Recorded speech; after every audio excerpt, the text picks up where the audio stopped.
First of all, I'm going to start out by telling you what book I finished, because I read a book and I loved it. And that is Lesser Known Monsters of the 21st Century by Kim Fu. Kim Fu was born in Vancouver in 1987 to immigrant parents from Hong Kong and studied creative writing at the University of BC. She has published 2 novels, a book of poetry, and the short story collection. Last year, she won the Danuta Gleed Literary Award, which is an annual prize that recognizes the best first collection of short fiction published in English by a Canadian author. So, yes, I was reading this last week and briefly talked about it, but I had only read the first couple of stories, so I wasn't sure how it was going to go. But, my God, I loved it. I loved it, Ariel. And that is so rare with a short story collection. That's so sick. Yeah, I was like, this was a book that I was like, I don't know if I'll ever like read that in the next year or two. Like, I had no intentions to read it anytime soon, just randomly picked it up. And so now I'm feeling like I need to follow that impulse more. Like, just if something sticks out to you for some reason, just go for it. Because I absolutely. What was the name of our beautiful friend over there at Coach House? Lindsay. Yes, Lindsay. Yeah, Lindsay. Thank you, Thank you for like, this was fully a recommendation from Lindsay. This wasn't even on my radar. She sent it over, and I'm so glad that she did, because now I'm like, I love Lindsay, that. I trust you with my life, basically. Send me anything you want to send. I trust you. Because it's just like perfectly suited to me.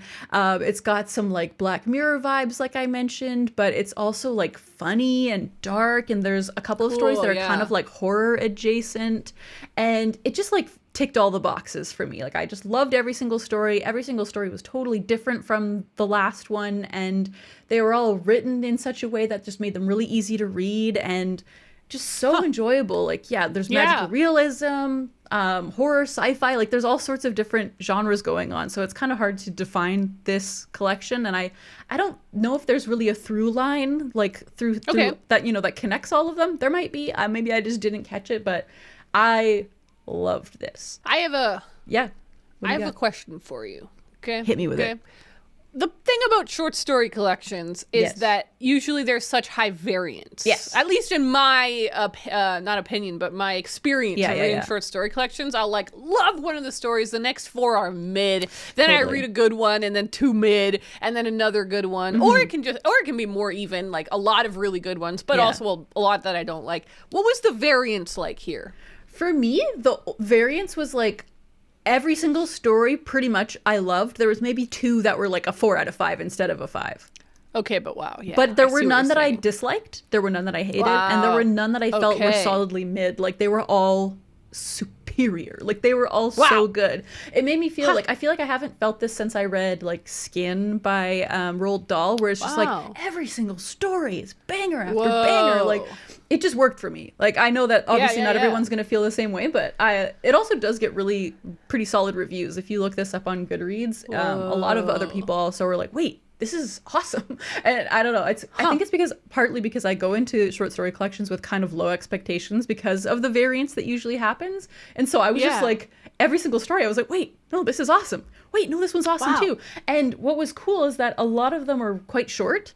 So I like a short story that's actually short, if you know what I mean. Like, I find I do. if a short story is 70 pages long, it's like, okay, it's no longer a short story. It's kind of more like a novella now. And I like it when it's just like, it gets to the point.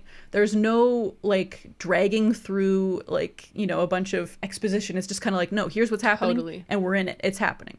And a lot of them are kind of like weird things. Like the last story, which was one of my favorites, is about just like a normal woman, and all of a sudden all food tastes bad. To her, not just to her, but to everyone. Interesting. It's something that just takes over the whole world, and so all of a sudden, everyone's like, "What do we do? Like, how? Like, because people love food. Obviously, that's just a thing." And so it's like, what would happen to a world where suddenly nobody cares about food? And so she like starts up this business of trying to like give people like the sensations of what food used to taste like. And it's just like, whoa, what a weird idea, but like it was so interesting. And so that's just an example of what this book has in store for you. That seems really cool. It was so good. So good. Would you put this in your top favorite short story collections of all time Absolutely. now? Absolutely, I would. And I'll actually be posting a picture on our Instagram of my little stack of my favorite short story collections. So cool. That is there for you guys if you want some more recommendations. And I want more recommendations too, because there's so many short story collections out there. It's hard to kind of figure out which ones will work for me. But yeah, this really worked for me. So I was so happy. It's been a while. This is like my first favorite book of the year, you know, like it's already, Yeah. it's up there. So I'll have to read some pretty good books to top this.